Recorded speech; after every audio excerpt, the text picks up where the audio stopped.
Welcome to another Tableau tutorial video. Today I'm going to show you how to create this horizontal shading that you see here. Now, it's using reference lines and shading on those reference lines. Pretty basic once you see it. Here's our chart by month and profit. We want to show that the month below 0 is red, yellow, green, and so on. So we'll start here, right click, we're going to add a reference line. We're going to change this to a constant value, and we want the line to be at 0. Now, we don't want any label, so we're going to put none. Actually, we'll leave a label just so you can see it. And then fill below, we want it to be red. Now, I've already selected red previously, but you could select more colors and choose something here.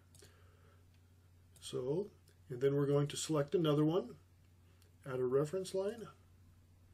Same thing, going to come up here, we're going to select a constant. This time we're going to select 3000. Now you have to put in the thousands, even though this says K here, you have to put in the full number. We'll leave that there.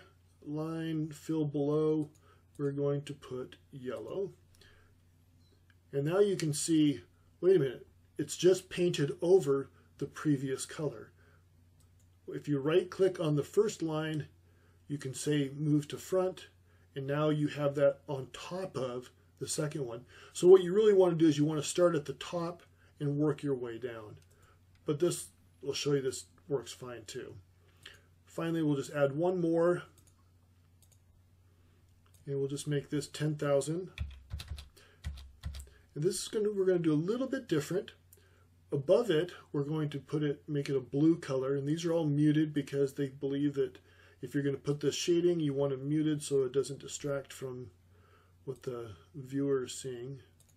And we've got that same problem again, right? So we just come right click, move to back. And now these are aligned on top of it.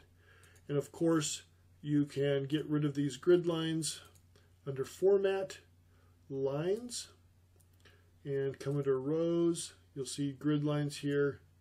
Just turn those off, and there you go. That's how you get the horizontal shape. And you could change this obviously to, change it under the label, do something custom, and call this break even.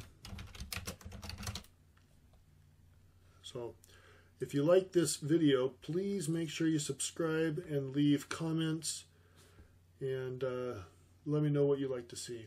So that's how you create the horizontal lines without having to put in a picture in the background, which is another thing that I've done. But this works great too. Thanks for watching, and keep those comments coming.